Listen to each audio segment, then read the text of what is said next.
This Sunday in the Women's Six Nations, England's Red Roses take on France. It's arguably the championship decider, with both sides a clear cut above the rest. So we invited England's most capped player Rocky Clark and fellow Rugby World Cup winner Kat Merchant up to the headquarters of Heli Centre to take on a challenge in the simulator and preview the big match.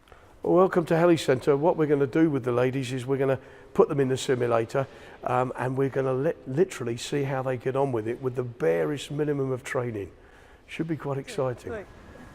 What's that mean? I choose. You go first. Okay, let's do it. You're in. You have control? I have control. And I want you to land on the runway just to the left of those red lights.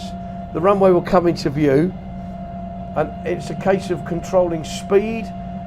Your speed's fine at the moment, so you don't need to put any more on. I think we might be landing on our side. No, you'll be fine. The speed's good, the rate of descent's fine. I'm going to reverse park it a second. Now just stick the nose forward, don't fly backwards. Oh, there we are. Perfect. Okay. You made it inside the perimeter fence. Boom. I'll take that.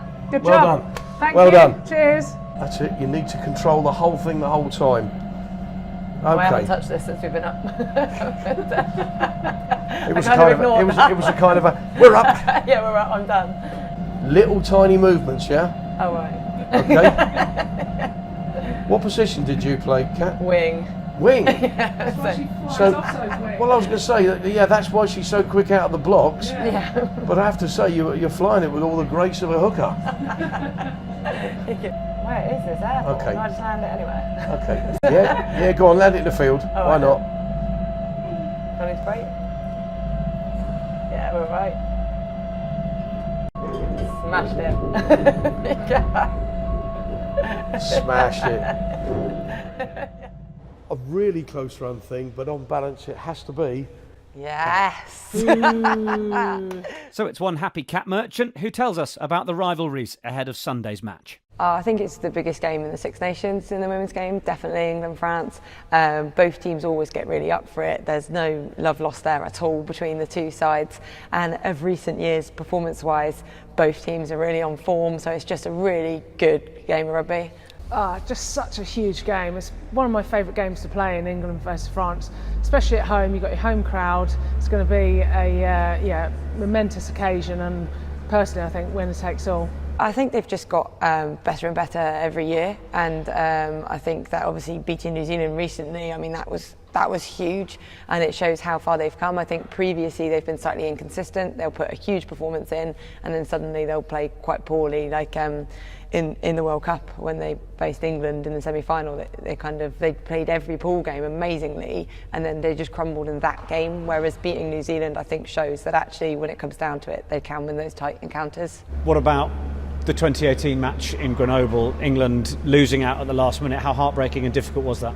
Oh man, that was so hard. That was a really tough, tight encounter, and just losing by a point in front of that huge crowd. It was really heartbreaking, and it's something that took me quite a while to get over. They've been really moving forward, and they've added different elements to their game. They can attack from anywhere. They've got the forward power as well as the threats out wide as well. I've always said once France get dangerous backs, they're a completely different animal because they can just attack from anywhere.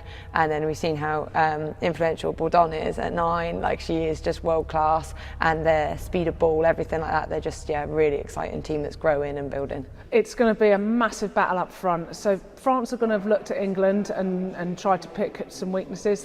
That there aren't many. I think they're going to target the scrum a little. So I think England really need to tighten up the scrum. Both teams have a really good attacking maul, and so I think it'll be really good to see their forwards matched against each other in that area. And then, England are going to play with real tempo, as will France. So I think it'll come down to the wire. This England team this year have just they've started obviously really well with a strong performance against Ireland, and again you see props like Sarah Byrne making 30-metre line breaks, so they are just really dangerous. They're known for their line out as well, and then you've got the likes of Emily Scarrett back, like launching that ball out to the wingers and just out and out finishers like Jess Breach. I think England really have finishing wings now, and Kelly Smith absolutely rapid. So yeah, it's exciting. They're an exciting team to watch because I think again they can attack from anywhere. It's not just a plan A. They've got plan A, plan B, plan C, and they can really stick to those game plans. Richard Blaze going in as well, I think he's added another level. The team seem to have improved their defensive effort, and line speed and connected has been really good. So yeah, I think it's moving forward. It's going to be really strong come World Cup. Oh, I'm so torn. I'm so torn because my heart says England, 100%. But if the French girls have all their sevens girls back, for players like Azar, you know, those real finishers, then it's hard to rule them out on recent performance. So kind of heart saying England, head saying France. So I think possibly it could come down just to the fact home advantage, and England will take it. I hope so. Yeah. Yeah, fans are going to be huge to helping England out at Doncaster. You know, we need a full house and to be really loud and get behind the girls, because we know how intimidating it is to go to an away game with the crowd going wild. So we can do it back to France. It'll be good. It's going to be some big collisions, some exciting scores, and everything to play for. And I think a lot of the Six Nations rest on this match.